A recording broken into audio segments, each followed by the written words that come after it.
Greetings, fellow music nerds, and welcome to Season 9 of the Music Makers and Soul Shakers podcast.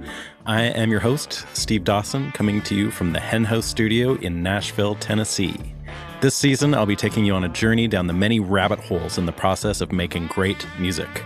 I'll be speaking to instrumentalists, songwriters, producers, up-and-comers through legendary veterans, and we'll go deep into their history and their process of creating unforgettable music. This podcast continues to be listener-supported. You can help keep the show going with a Patreon subscription, and for as little as a few bucks a month, you'll support the show and get entered into our incredible giveaway that I'll be talking about throughout the season. You can get links to all this at makersandshakerspodcast.com. And if you can't do that, please subscribe for free to the show at Apple Podcasts or Spotify. That helps us out greatly as well.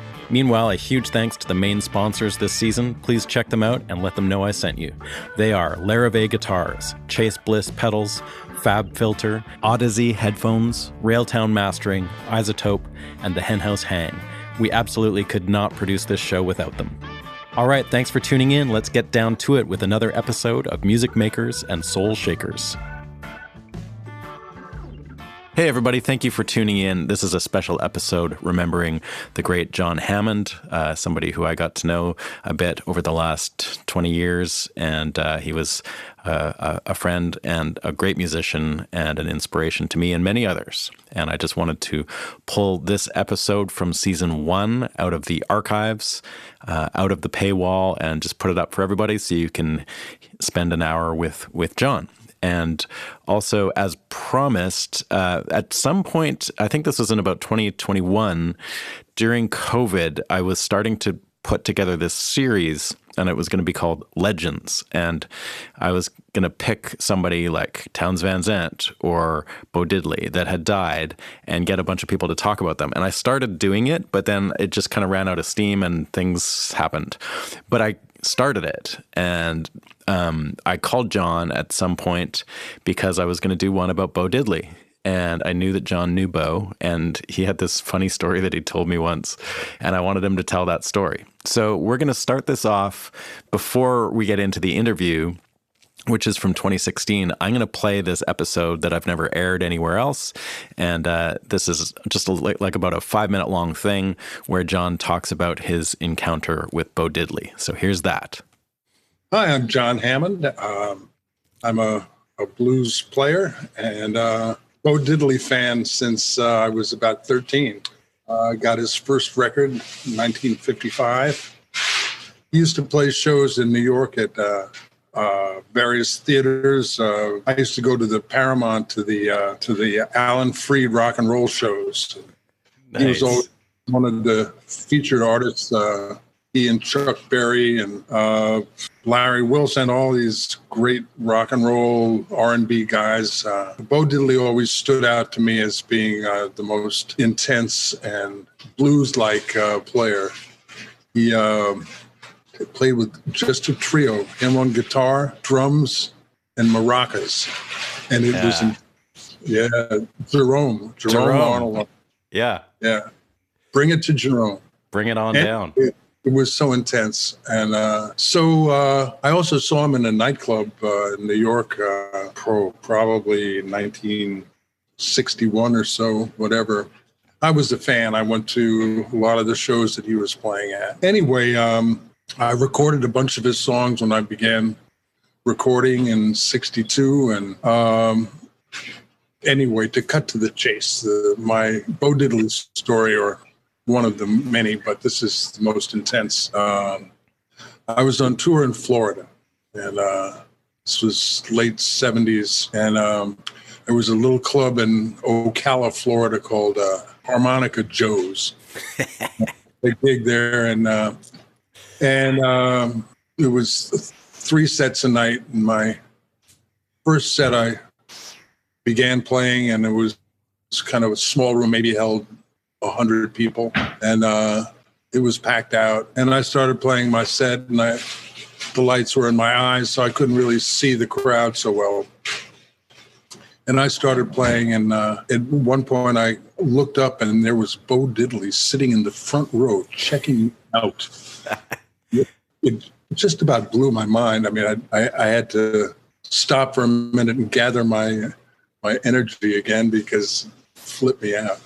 Anyway, I went and played my set, and he stayed around. And I played my second set, and he was in the front row again. In the third set, he was still sitting in the front row. And at the end of it all, I went backstage, and he came back with his little entourage, and he introduced himself, and as if I didn't know who it was. And he said, "Man, you playing just like I used to play when I started out." And I couldn't believe my ears, you know. And he said, "Listen, I live not far from here. Why don't you come over to my place tomorrow?" And I had the day off, actually. So the next day I drove over I had these directions to get to this place. And he lived in a double wide trailer just about in the woods, you know. And so he was in Florida at the time. Oh, yeah, that's where he lived, yes. Okay. In Ocala. And so I got there, and I got out of I had a little van I drove around in, and I got out, and he and three other guys had set up a camera, and he wanted me to play for him. And he wanted to play a washtub bass behind me. And they filmed this with me playing all these songs and him playing a washtub bass behind me with the one string, you know what I mean? Oh, God. Whoa. It freaked me out. And he recorded it. He hung around. His wife made lunch for us, and I just couldn't believe it. You know, here was one of my idols cooking for me, recording me, and playing washtub bass behind me. It was one of the never forget it moments. Oh, my God. What happened to that footage? That must be around somewhere. It's around somewhere. Somebody sent me some photographs that they took of that session, and I don't know. I mean, I never kept track, you know, but somehow that it exists out there. When you used to see him in New York, when he was like back in the 60s or whatever, yes. I didn't really I only ever saw him at the tail end of his life when he was playing with pickup bands or whatever. And it was less inspired, let's say, than it was back in those days. But so he was propelling the whole thing, just his guitar and then drums and maracas. And that was it, eh? No bass player. And it was so intense, and so it just got to you every time. And the rhythm was unbelievable. He had a drummer named Clifton James. And Clifton James, he's the guy that had that Bo Diddley dun dun dun dun dun dun. And that was where, you know, he came from. And it stuck with me ever since. But the topping on the cake was him recording me. That was unbelievable.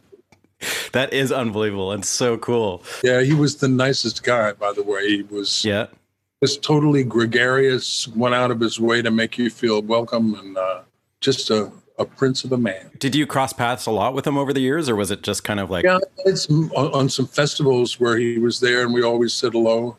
Yeah. Last big show I played with him was out in Irvine, California, and he was on the show with Chuck Berry, who showed up at the last second, you know, making sure he got paid before he even got there.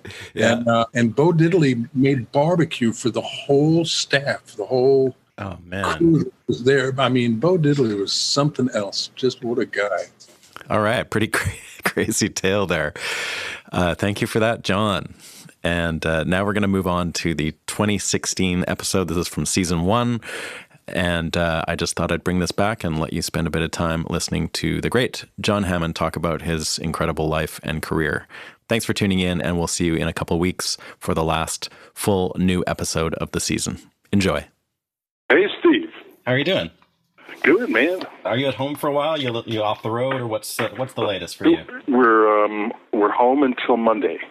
Nice. And then we're going out to the West Coast for 12-day tour. So you're still out there a lot. What's your tour schedule like these days? Like, how many gigs a year would you still be doing?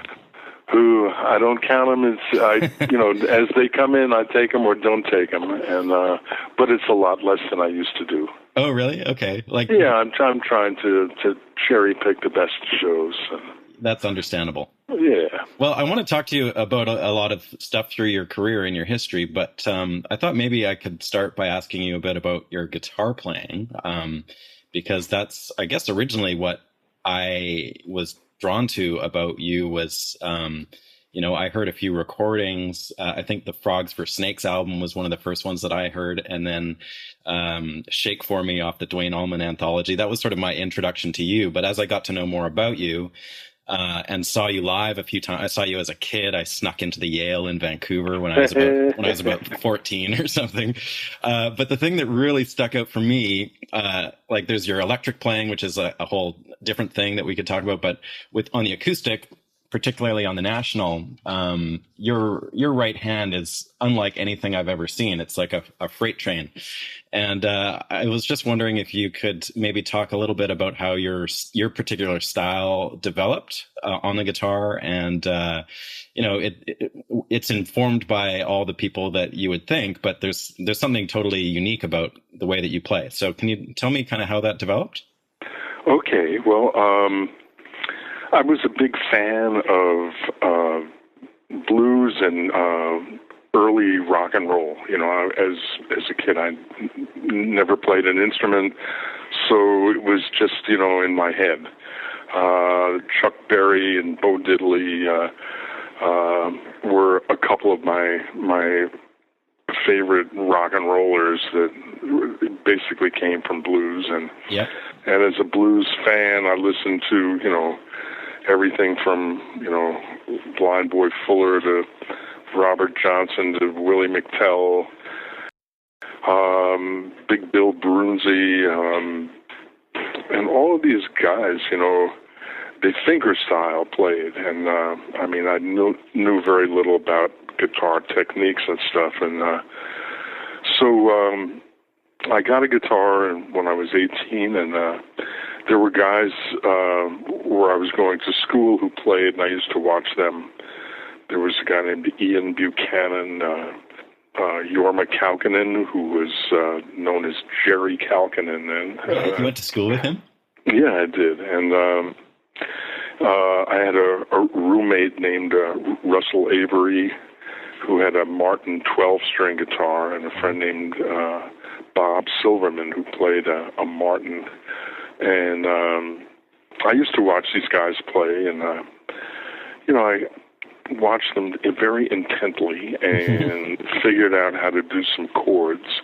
And I got a guitar that year and started to fool around on it a lot. And I heard the music in my head, but I didn't really have any technique that I knew, and I was a little embarrassed to ask anybody to show me stuff. So I just kind of worked it out myself, and got to a point where I could play at a party,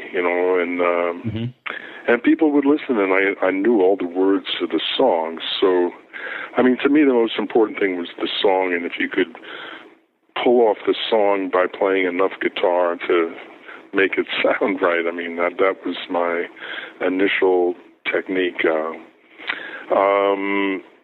I didn't play with a band, so I was trying to get the rhythm of rock and roll things, Bo Diddley and Chuck Berry kind of stuff. So I developed like as much rhythm percussive stuff as I could with my right hand, and I guess that's how my style developed. So it was really kind of trying to emulate a band more than anything else. I guess a little bit.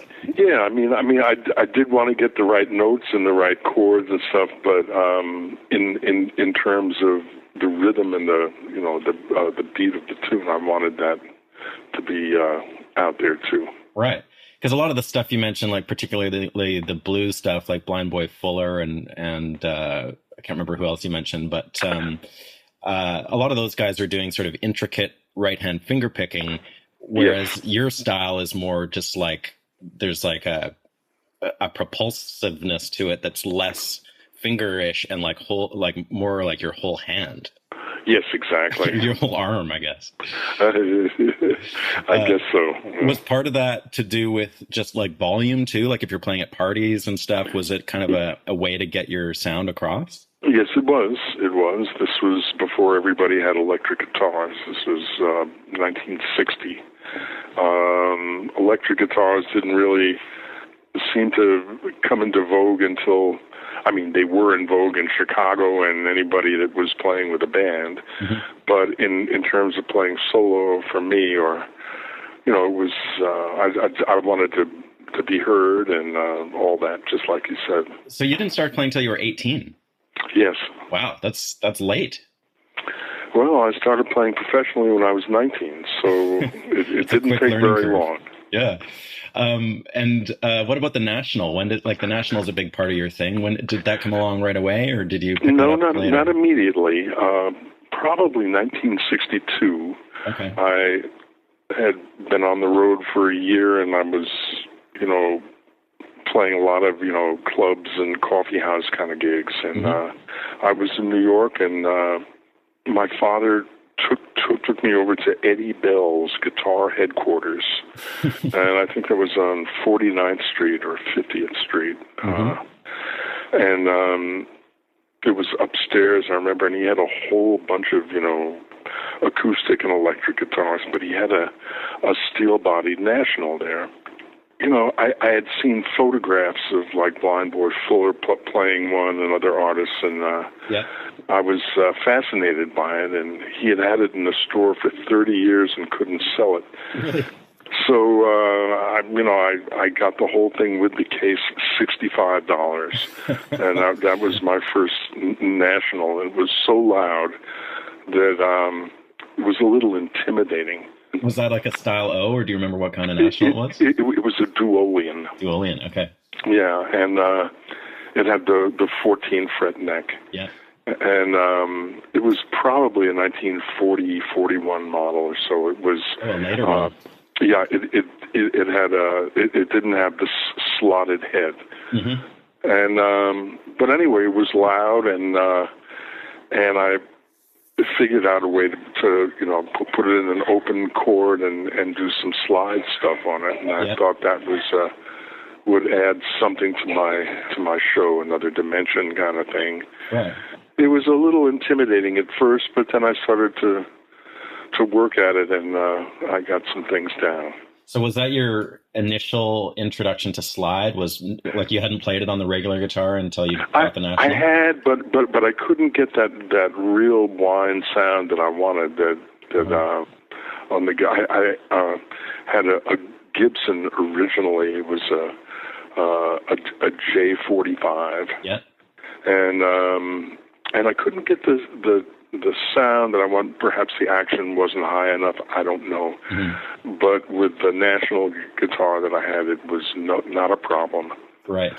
So I left the slide stuff for the National and played you know, other stuff on the Gibson. Which is still pretty much what you do to this very day. Yeah, to this day. You had it figured out pretty early, man. Like, yeah, it's pretty amazing that within a year you're doing gigs and you're pretty much doing, like, I mean, you've obviously evolved and you've changed and you've developed, but, like, basically you're pretty much in the ballpark of where you started, which is pretty unbelievable. I've always, you know, aspired to be doing what I'm doing now. I mean, I really thought it was like the essence of blues when you could boil it down to one person. Yeah. And just to put that across was, like, very powerful, I thought. And, absolutely. Is that your preference these days, to play solo? Yeah, or? It is. It is. I have played with bands. I've sat in with bands. I enjoy that a lot. I know some phenomenal players, so I've had a chance to collaborate with some serious players, and so I've been very fortunate to be able to record some stuff that, you know, without, you know, having my own band out there on the road, being able to record and make electric stuff and acoustic stuff also. Yeah. Yeah, when I used to see you at the Yale in Vancouver, sometimes you'd come with a band and sometimes you'd come solo. As I remember, I don't know if that was accurate or not, but at what point did you stop touring with a band? Was it more just like a logistical and a financial reason, or? Oh, well, yeah. I put my first band together in 1967, and it was just two pieces: Charles Otis on drums and Herman Pittman on the bass, and And then we would add various guys from night to night, depending on who was around. It would like to be a keyboard, maybe a harmonica player who played, electric harmonica and stuff. And so I had that little band together on and off for about 5 years. In 1971, 72, I made an album for Columbia with Dr. John, Mike Bloomfield, and basically Dr. John's band. Okay. And it was going to be, major promotion and airplay, blah, blah, blah, We taped a TV show for ABC called In Concert. Did you really? And we had backup singers and all of this stuff, it was ready to go on the road, 11-piece band with a bus and all this stuff, ready to go on the road, and it all fell apart. Why? What happened? Well, the FBI investigated all the record labels, Atlantic, Columbia, and this was the big Payola scandal thing, Right. And as a result, everything that was on the table about to come out was frozen. Clive Davis, the head of Columbia, was fired. The head of A&R resigned. And you guys were caught in the middle. Yeah, I was just all of a sudden there was nothing happening. Wow. Because that record did come out. I have that record. It did come out, yes. And then it got no promotion, and all of the stuff that was supposed to happen for it never did. Whatever. That was quite a cool project. I decided I was going to go back to playing solo.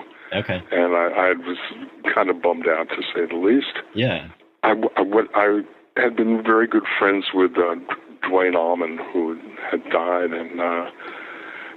but he had introduced me to the Paragon Agency in Macon, Georgia, and Phil Walden and his Empire, and so Capricorn guys. Yeah, I got signed up to Capricorn, and I wanted to do an acoustic album, but they wanted also to have some studio players that would back me up on some tunes, and it was produced by Eddie Hinton. Uh-huh.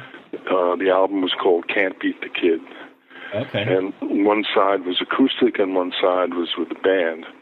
And Spooner Oldham on the keyboards. And was David Hood on bass on that one?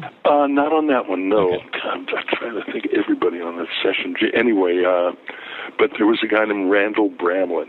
Yeah. Who's a horn player, but he also played old-style blues piano.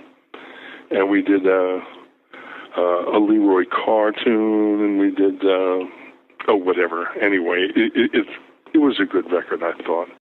So Phil Walden wanted to put me together with a Southern boogie band and go out on tour, and I didn't want to do that. Oh, really? So fortunately, I had an out in my contract. I had, a way to get out of the deal, and I did. Was it just like you felt you weren't feeling the band or whatever, or you just wanted to do a solo thing? Or I wanted to go back to playing solo. I didn't want, I'd already felt the burn of, like having a big plan fall apart, that kind of thing. Yeah. So I went back to Vanguard Records. Yeah. I made 2 acoustic albums for them, one live in a studio. Yeah. One live with an audience in a studio, and then one with just in the studio with Roosevelt Sykes on 4 cuts on piano. Which one is that? Is that Footwork? It's called Footwork, right? Yeah. I'd been on some gigs with a guy named George Thorogood, and he was a big fan of mine, blah, blah, blah. And he had signed up with Rounder Records. Right. So I contacted them, and I made an album for them. Which would have been Frogs for Snakes, right? I'm sorry. Frogs for Snakes was the first one. Yeah. And then I made a live album in Los Angeles at McCabe's. Oh, cool. That was in '83. Yeah. I just wanted to jump back to like your first couple of records too. Yeah. So Big City Blues, that was the first one, right? No, that was the second one. Oh, okay. So what's the first one? It was just called John Hammond. Okay. And it was It was recorded in December of '62, okay, and released in September of '63. They held on to it until I played this at the Newport Folk Festival in the summer of '63. Which would be the year that before was one of my. I'm sorry. That was the year before the Bob Dylan spectacle. Yes. Right.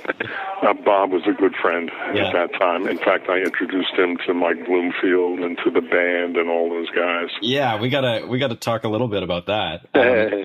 Tell me what was the experience like going into the studio for the first time? Like, which studio was it in New York? Okay, well, it was at the Brooklyn Masonic Temple, this huge space where they hung mics from way above these vaulted ceilings, and I mean the sound was spectacular. That's where Joan Baez recorded, and the New Lost City Ramblers, and all the Greenbrier Boys, all these folk acts. I mean Vanguard was the prestigious folk label. And that I began my career in Los Angeles in '62. That's when I began playing gigs professionally. Right. And was out there for about 8 months and came back to New York. Yeah. And I auditioned at Gertie's Folk City, which was one of the best clubs to play in New York. Yeah. And I got the gig. And me and Phil Oakes shared the stage for a week. Really? And we were both signed up to Vanguard. So just like right from playing in the club, somebody from Vanguard was playing there. The head of Vanguard was there every night. Wow. And he flipped out over the shows. And so I went into the studio in December of '62. I just turned 20. And I was so excited. It was a big deal for me. Yeah. And it was released in, like I say, in September of '63. And it got a lot of hoopla, big write-up in the New York Times, and all of this stuff started to happen all at once. I told Vanguard that I'd be interested in recording a Chicago-style album with, electric guitar and stuff, Yeah. And they had a guy, a producer that they knew named Herb Corsack. And so Herb put together this like incredible all-star band to back me up, Yeah. And I was, like I say, 20 years old. I didn't really know much about recording or how it was all done. It was just a kind of a big mystery.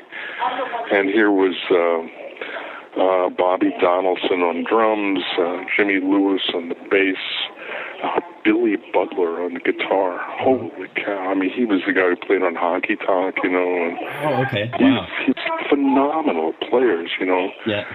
And Jimmy Spruill also on guitar, Wild Child. And so anyway, we made this album called Big City Blues. That was the second one. That was the second one. So was there any push from Vanguard to stay with the acoustic thing, or were they cool with you? Yes, they weren't thrilled with the electric. I wasn't either, actually. I it didn't sound exactly like I wanted it to. Not that I ever could have made it sound that way. I went into the studio again and made another acoustic recording date, and Country Blues one. Is that right? And was that back at the Masonic Temple that you recorded that originally? Yes. Okay. And then I made I'd been playing all these shows in Toronto, and I had met this guy.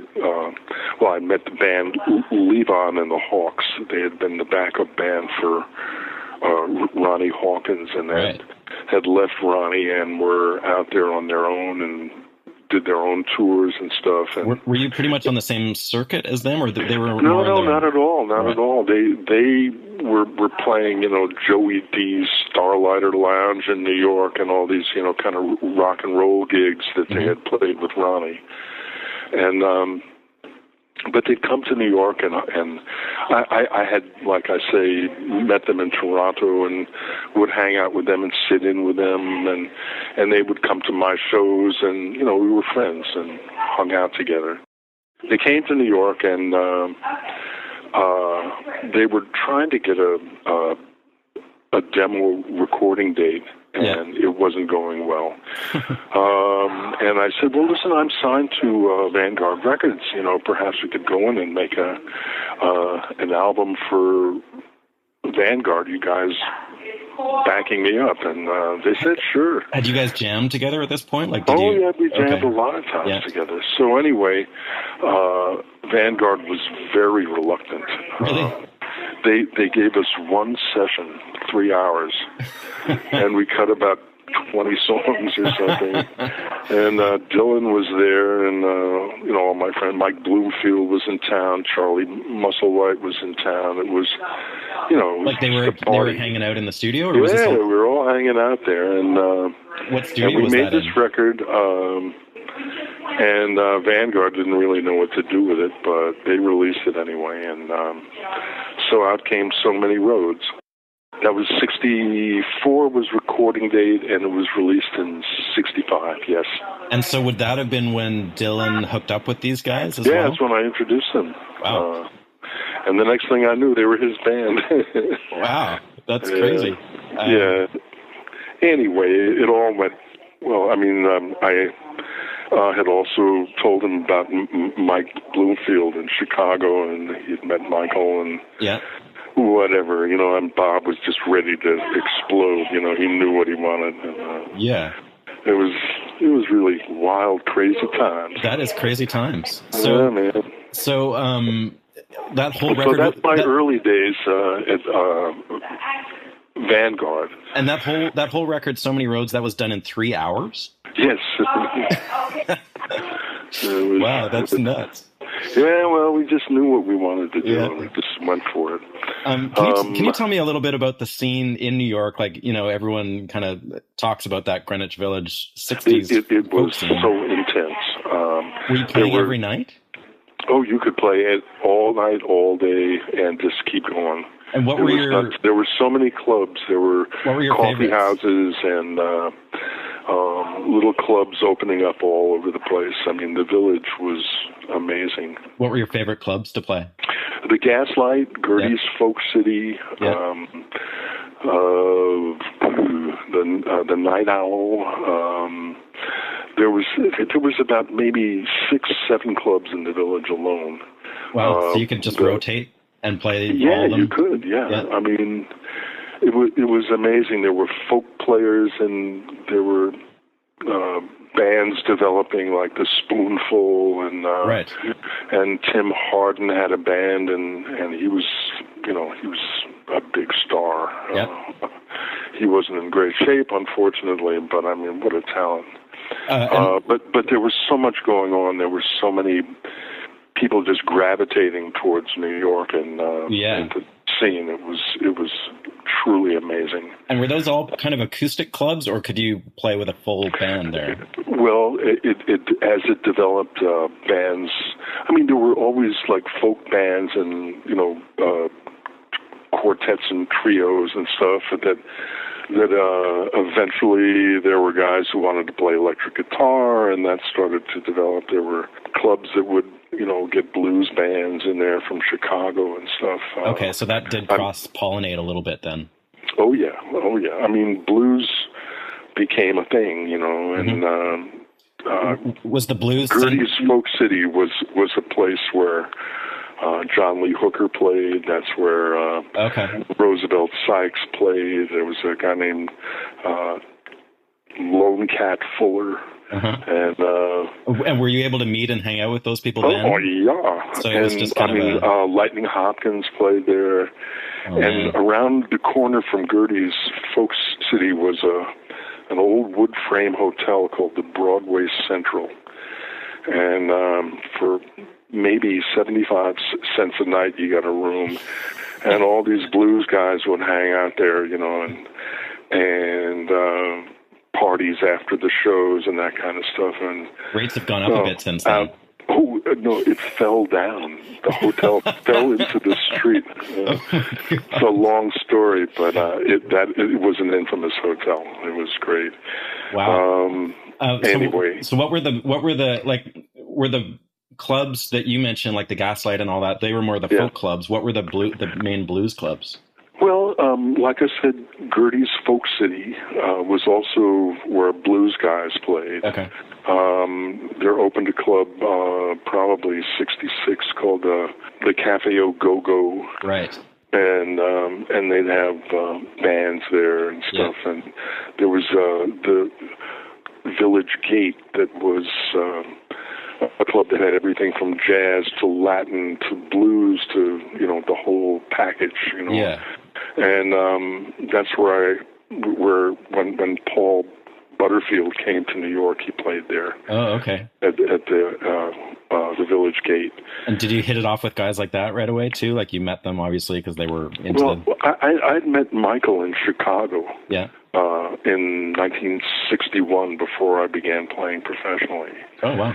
And he introduced me to Butterfield and Nick Gravenitis and all these Chicago guys that were like, I mean, he knew Muddy Waters and Howling Wolf and Little Walter and all these guys. I mean, Michael was an amazing guy, Michael Bloomfield.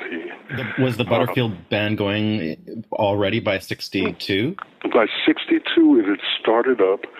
63, it was out there on the road. Okay. And they came to New York, I guess, in 64. And they were always like, they were kind of like backing people up too. If they came through Chicago and stuff, they would be the band, right? I guess I'm not that familiar with Paul's scene. Okay. I mean, I was told that he was a very feisty kind of guy. He didn't want any lead guitar players. He had Elvin Bishop playing guitar for him. And he wouldn't let Elvin take a solo. It was one of those kind of things. Okay. He was the guy. Right, a little bit of a power trip. Yeah, and I kind of gave him a lot of distance. Okay. Michael I knew really well. You clicked with. Yeah, I hung out with Michael a lot. Yeah. Anyway, so there were clubs that began to spring up that would have electric bands and stuff, and this club, the Night Owl, eventually had Tim Hardin and his band in there, and other. You know, I mean, the Spoonful, the Loving Spoonful happened about 65 or so, 66 in that era, in that area. And they started playing all the clubs too in New York, and must have been an amazing time to be around there. It was just really dynamic, and this was. Now you hooked up with a little guitar player named Jimmy James at some point too, right? Yeah. Well, I had let's see, this was in '66. I had come back from the West Coast. I was playing at the Gaslight. Yeah. And across the street was a jam place called the Cafe Wha, W-H-A, ? And a friend of mine, between sets, came over and said to me, there's a guy playing across the street jamming with these guys, and he's playing some stuff off your So Many Roads album. You got to check him out. Yeah. So I went over, and there was Jimmy James, and he was the nicest guy. He knew who I was. I was introduced to him, and you know, I said, man, I can't believe how well you play. And he said, I'm starving to death here in New York. He had been fired from a band he had been on tour with, and he was out with Little Richard. He was out with Little Richard at this point. No, he was out with Isley Brothers or something. Curtis Knight. Oh, okay. And he had been fired, and somebody stole his guitar. He was hanging out in the village because, he didn't know where else to be. And he was playing any gig he could get, and everybody that heard him flipped out. Yeah. So he says to me, can you get me a gig? So I went over to the Cafe Au Go-Go the next day, and I asked the owner of the club, Howard Solomon, if he had any openings. If I put a band together, would he hire me?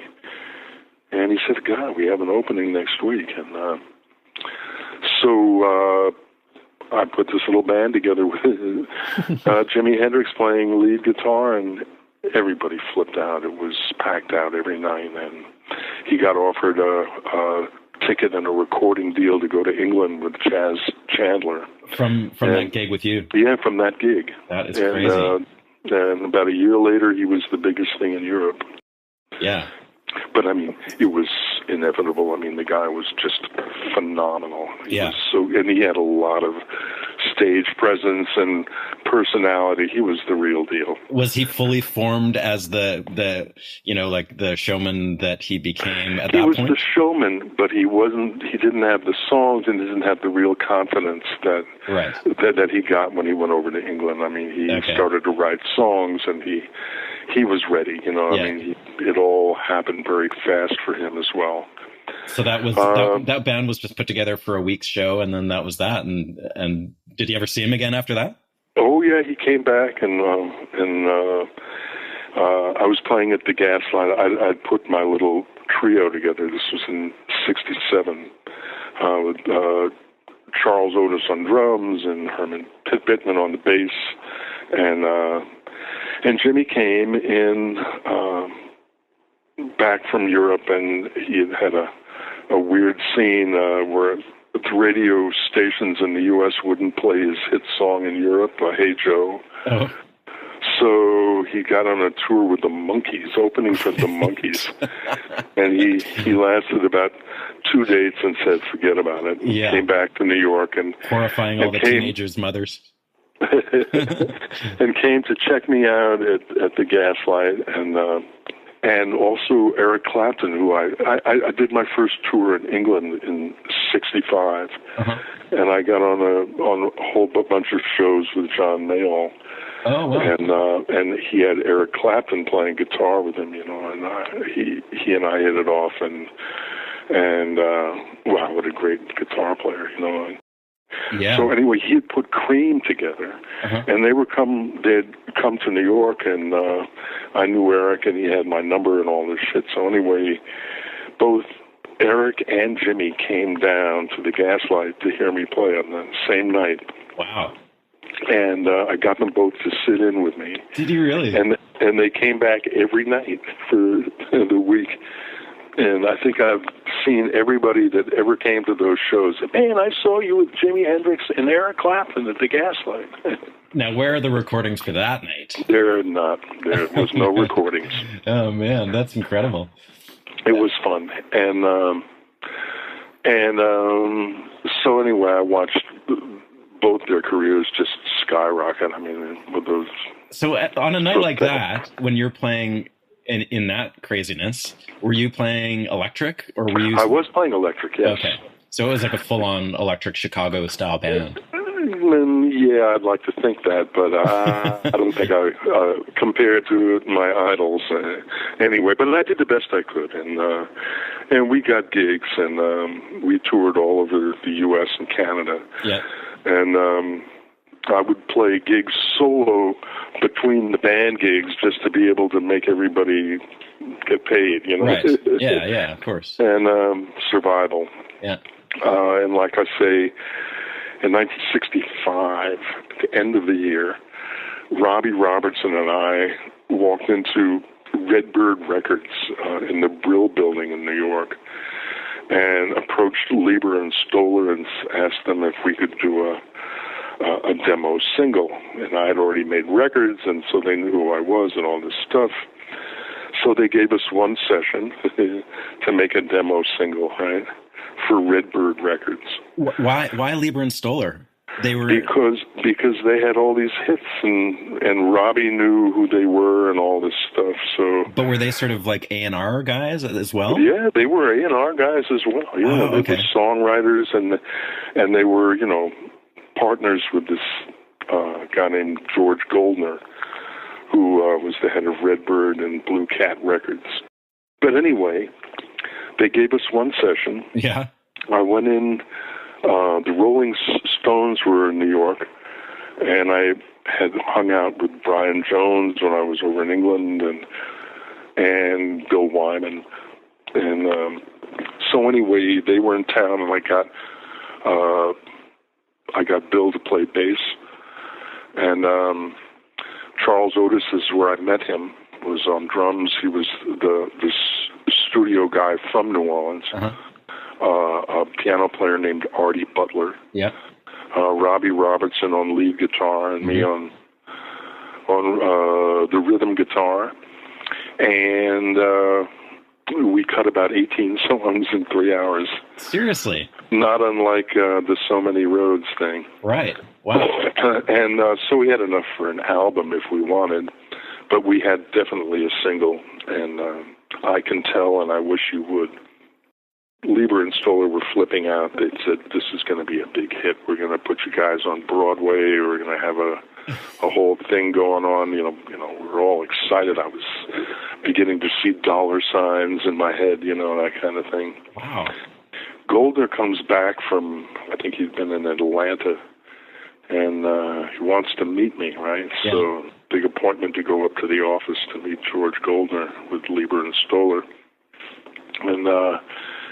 And I walk in the room, and Goldner's at this big desk, and, you know, kind of like this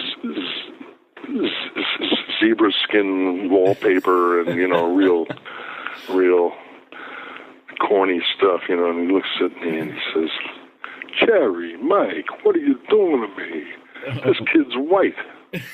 And he had heard the record. He was promoting the record. He didn't know that I was white. So anyway, it was one of those, that's the end of really? End of that dream. That pretty much did it. And I was on my way out the door. He says, hey, kid, you do Latin? Oh, and my I God. just about crumpled. You couldn't get out of there fast enough. A year later, Goldner was murdered. Whoa. And not by me.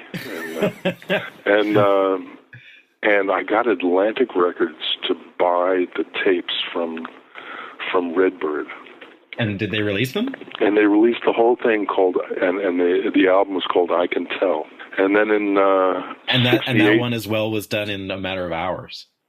Yeah, that was the one that I did that is so cool. The demo session.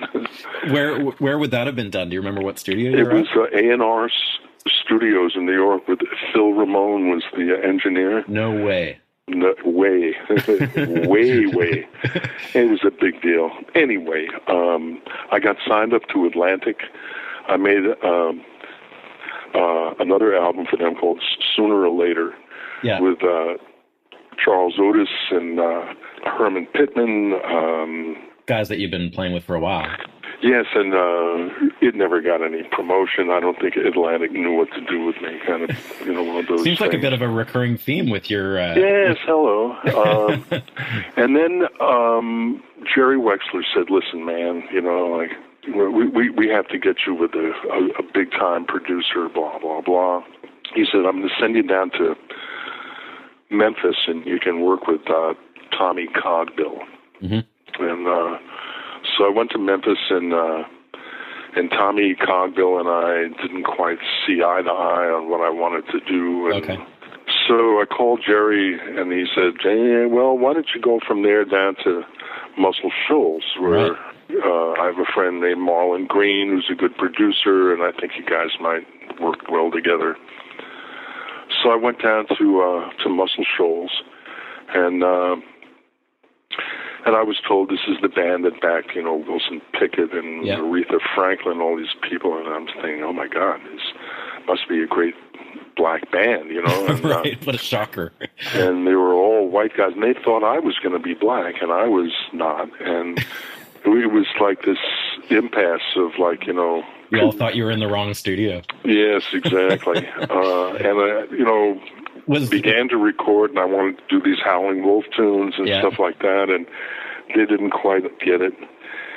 And Eddie Hinton was one of the guitar players there. Right. And Eddie says, listen, I have a friend who's going to be over tomorrow who's a really great guitar player, and I know he'd love to meet you. So the next day, Duane Allman shows up, and I'm introduced to him. And that's where you met him, in Muscle Shoals? Yeah. Okay. And Eddie said, you got to hear him play. So we did this tune, and Duane played some guitar, and I said, holy shit, who's this? And so anyway, he was on almost half of the album. I mean, we'd already cut some tunes. Right, because he's not on everything, that's true. And then it was released in 69 is the year I recorded it, and it came out that fall, I think. And that's Southern Fried. Yeah, Southern Fried. Yeah. Also got very little promotion, and it was one of those gulpers, Oh well. I mean that. And then I got asked to do the soundtrack to a movie called Little Big Man. Oh. And I went out to the West Coast, and I recorded live to the film that had already been cut. And really. Yeah, it was kind of amazing. In a big sound stage? A big sound studio, yeah. It was amazing, and it was a real thrill for me and everything. And then I was told that I could only do this if I signed with Columbia Records. Right. So I got a release from Atlantic, and I signed up with Columbia. Really? And so I made an album for them that was going to be produced by Lieber and Stoller. Okay. And they came in the first day of recording, and they had a fight with Columbia. And they said, listen, John, I don't know how to tell you this, but we're out of here. So I wound up being the producer of my own record, and there was just Charles Otis on guitar, on drums, and Billy Nichols on bass. And so it was just the three of us, and I made this album called Source Point. Okay, right. And it got no promotion, and I said, "Oh God, here we go again." And I bet you did. So I was, I was still playing lots of gigs, and I got on a tour with Delaney and Bonnie and Billy Preston on this tour, and Delaney just thought I was the cat's ass, I guess, and he said, "Man, I want to produce an album on you." And so when we got back to New York, I went up to Columbia, and Clive Davis had just become the head of Columbia Records, and I said, "Listen, I've got Delaney and Bonnie want to produce an album on me," and he said, "Delaney who?" Oh, really? Bonnie, he didn't know. He didn't know. He didn't know who they were, and and there was a Billboard magazine on the table, and I said, and they had the number 1 and number 2 hits in the nation. Yeah. I said, Delaney and Bonnie, and he said, oh. So I brought them up to Columbia the next day and introduced them to Clive. Yeah. And Delaney comes in and slaps Clive on the back so hard I thought he was going to die. And Bonnie comes up and gives him a big kiss right on the lips, and Clive turned purple. You know what I mean? Hi, Clive. One of those kind of deals, So anyway, we made this album, I'm Satisfied, in L.A., and I thought it was a really good record. And anyway, Columbia was so smitten with Delaney and Bonnie that they bought everything that they had done from Atlantic for like $500,000, which was a lot of money then. Yeah. This is 1971. Anyway. And re-released it. And gave Delaney a check for $100,000, and I know this because Delaney showed it to me. And that was the last I ever heard about that record, because they spent all their money on Delaney and Bonnie. Wow. So there we were again. And that's what led me to the album with Dr. John and Mike Bloomfield. Right. So that was the end of me at Columbia, and then the beginning of Capricorn. Yeah. The point where I really became aware of you was through what was the record called? Got Love If You Want It. Yeah. Was that that's coming? That's coming. Oh, okay. In 1991, I was already signed up to the Rosebud Agency, and Mike Kappas was the guy, and he was, an advocate for me. And anyway, he got me on a recording date with John Lee Hooker called Mr. Lucky. Right. And it won the Grammy, blah, blah, That was blah. a huge record. Yeah, and I played on, I think, 3 cuts on the acoustic stuff with John. I got on a tour with another artist that Rosebud had, J.J. Cale. Right. And J.J. Cale thought that I was really cool. Uh-huh. And said, man, I'd love to produce an album on you. So I told Mike, So he got us in the studio in 92 in San Francisco, and we made Got Love If You Want It. Killer record. And that was, I just thought, it was so much fun to do. And John Cale was just the nicest cat, and I mean, the most talented and wonderful. And by this time, I was with my sweetheart, Marla, who was instrumental in all of my stuff since then. Right. Including then. Right, okay. Tom Waits did gave me a song to do. For that record? Yeah, and I did a duet with John Lee Hooker on it. Yeah. Tell me about recording with John Lee Hooker. Like, what was that like? He was amazing. It just Did you just sit down and was there any planning, or you just sat down and played? You just tell him what you want to do, and he took over. Right. I mean, that's what his thing was. I mean, he had his style, and that's the way it was. He was just a natural. It was a lot of fun to work with him. Yeah. Trouble No More was right. The next album, also produced by John Cale. So that's and he was quite an engineer as well. Was he involved in the engineering on those records? Oh, totally. He was. Yeah. He was a bit of a mad scientist. Yes, he and my wife Marla knew exactly what to do. Okay, cool. I mean, they made a great team as producers. Yeah. And so that's how those first 2 albums for Point Blank happened. Right. On both records, I used Little Charlie and the Nightcats on.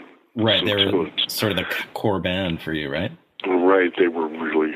I mean, we incredible worked band. gigs together. Oh, man, Charlie Beatty is one of the great guitar players. Yeah.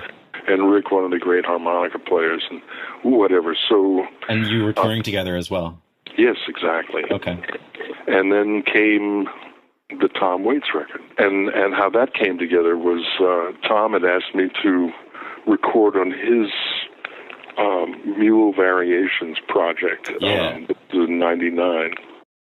So were you guys pals at that point, or? Well, I had known Tom years and years ago. I mean, 1974, I was on a gig with him, and we became friends. And he'd moved to New York for a while, and I hung out with him in New York on occasion, just in his wild, crazy days. Uh-huh. And we stayed in touch vaguely. He, like I said, came to this recording date of mine with John Cale.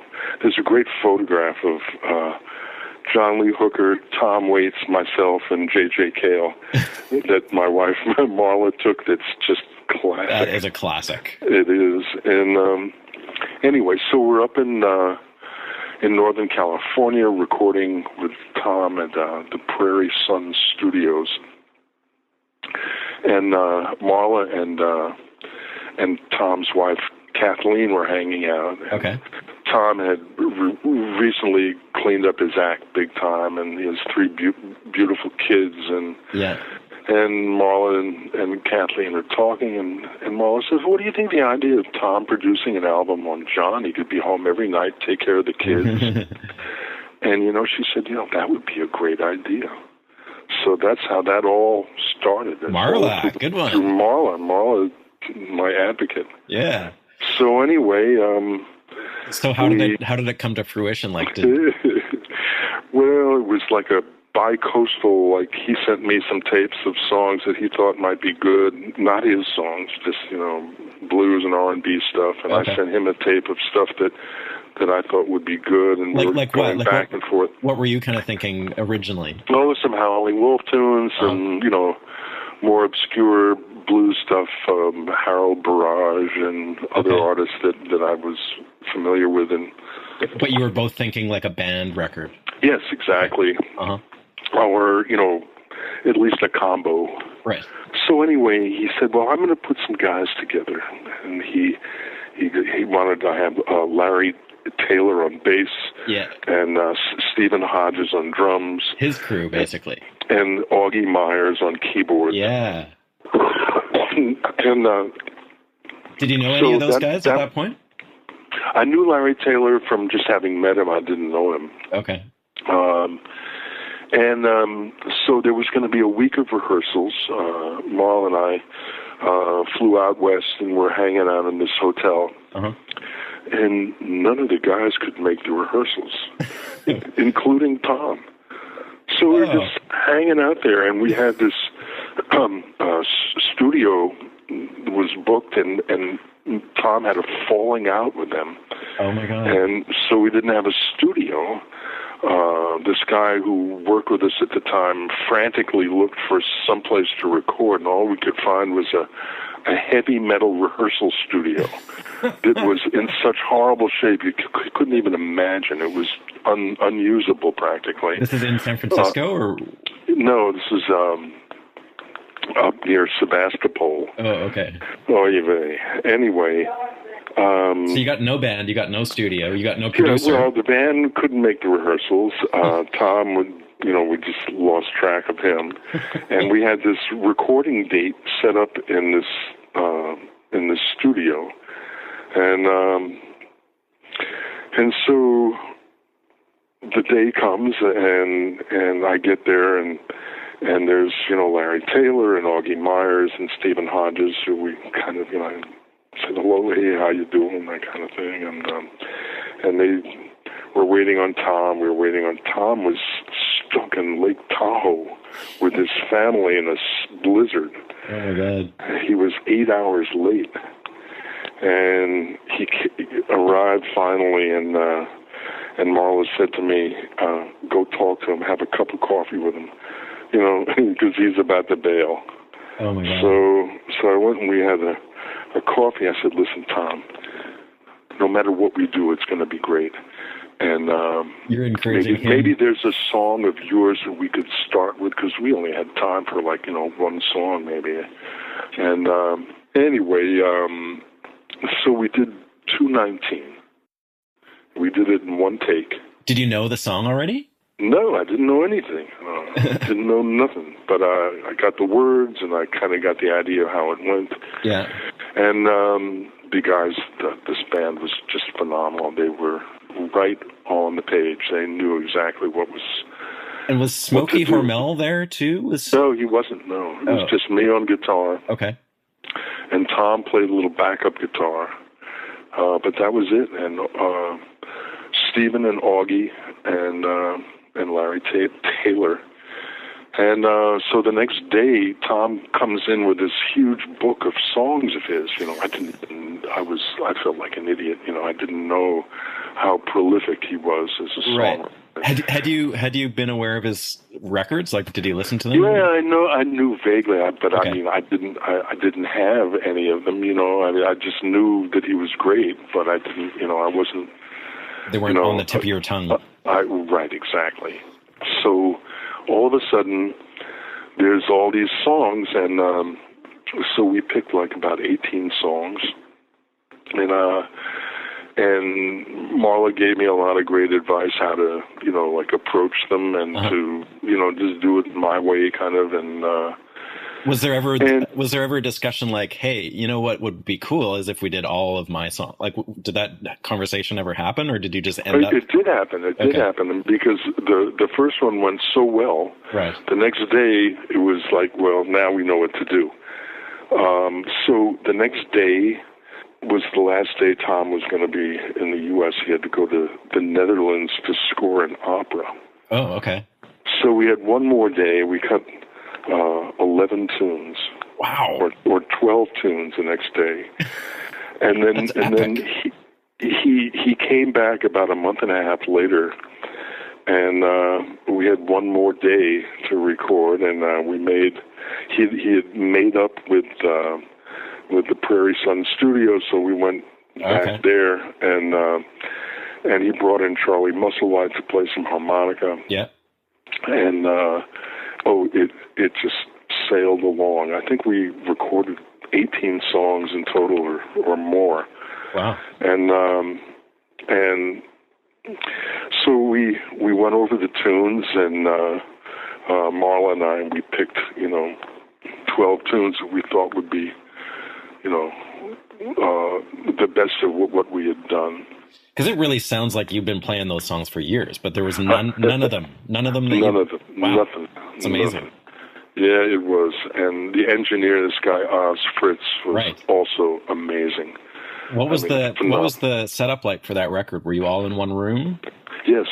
Headphones or no headphones? I don't remember wearing headphones. You played electric guitar mostly on that record, right? I did, yes. Okay. Yeah. There was only one I played acoustic guitar, which was the one. There's a crooked street in Houston town. Oh yeah. What is it? I can't even think of the name. Street? Fannin Street, right? That was the only one. And anyway,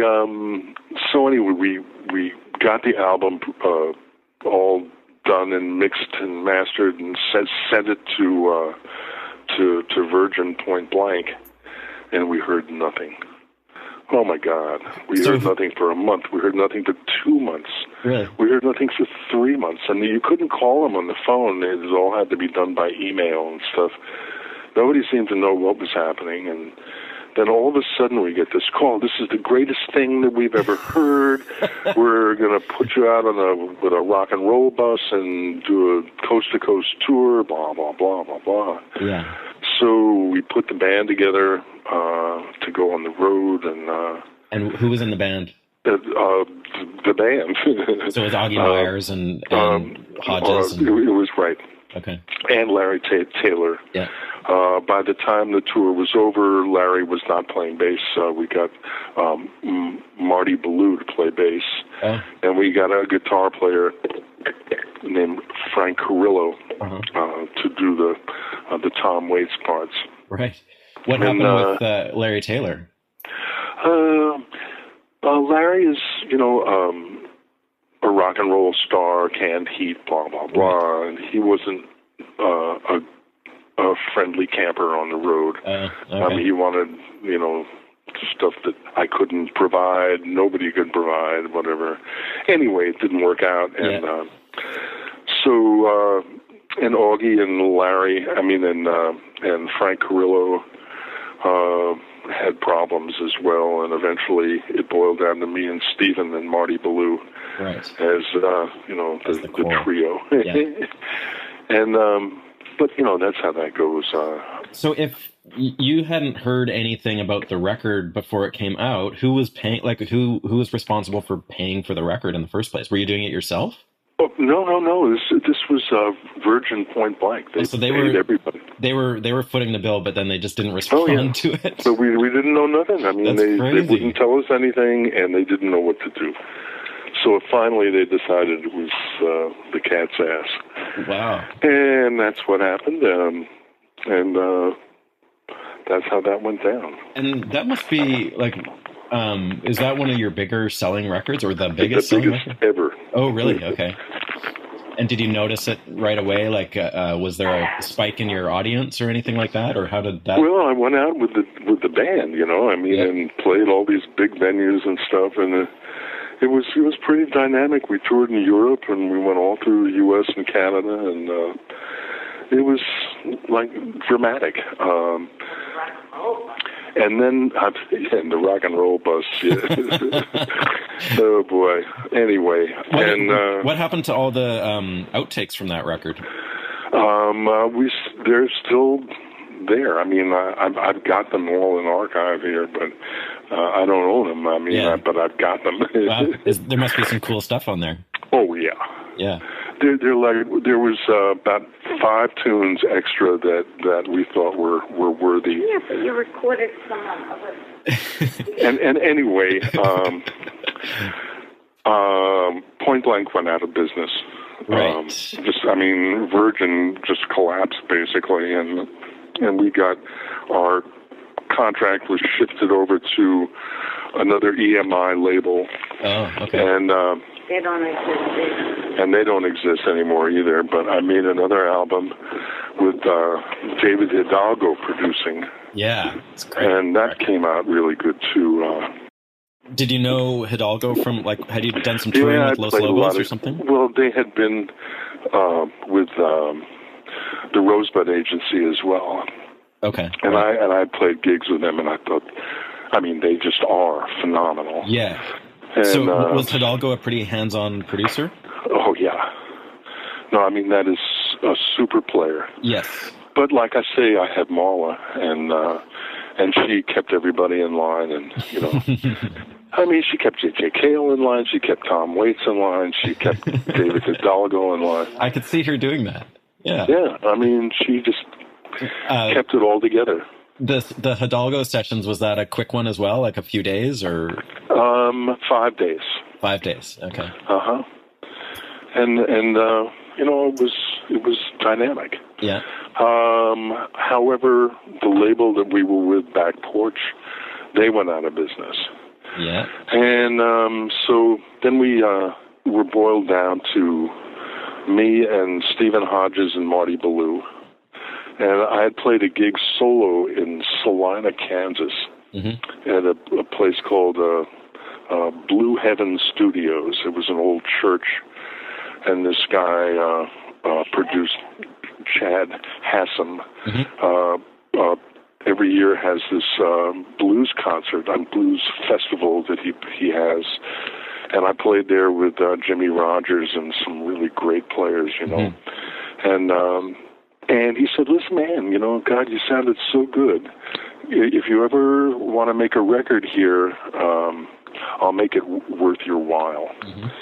So we went there and we made an album, just me and Stephen and Marty Ballou and Marla, and we stayed in Salina, Kansas for a week, and we made another album there. And, of course, that label went out of biz, too. There's some real patterns here, John. Oh, yeah, patterns, indeed. And then I made an album for EMI also, with produced by G Love. Yeah. And My cool Special record. Sauce. Yeah. And that was Marty Ballou and Stephen Hodges, plus Bruce Katz on keyboards. He played piano and organ. Right. And that was Push Comes to Shove. And the last one that we did for the Palmetto label,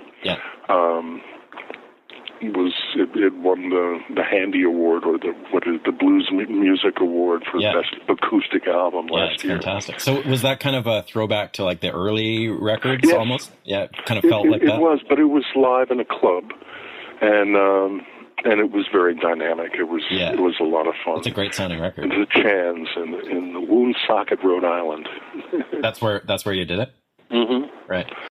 So looking back on this huge discography and this like amazing career with all these run-ins with crazy people, like, do you have a highlight record or two that for you really stick out as being like, this was the moment for me when I was really like firing on all cylinders and really getting across what I wanted to do? Well, I think for sure the ones I did with J.J. Cale were were dynamic. And then, of course, the one with Tom Waits.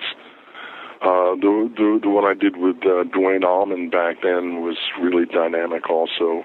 Yeah. And I really loved the one with Delaney and Bonnie, I'm Satisfied. Yeah. I thought that was a dynamic one, too. Yeah. And, I mean, every record that I do, I put everything into. I mean, I really try to have it be the best I can do. And so is there anything, like, record-wise that you feel like you're needing to do still?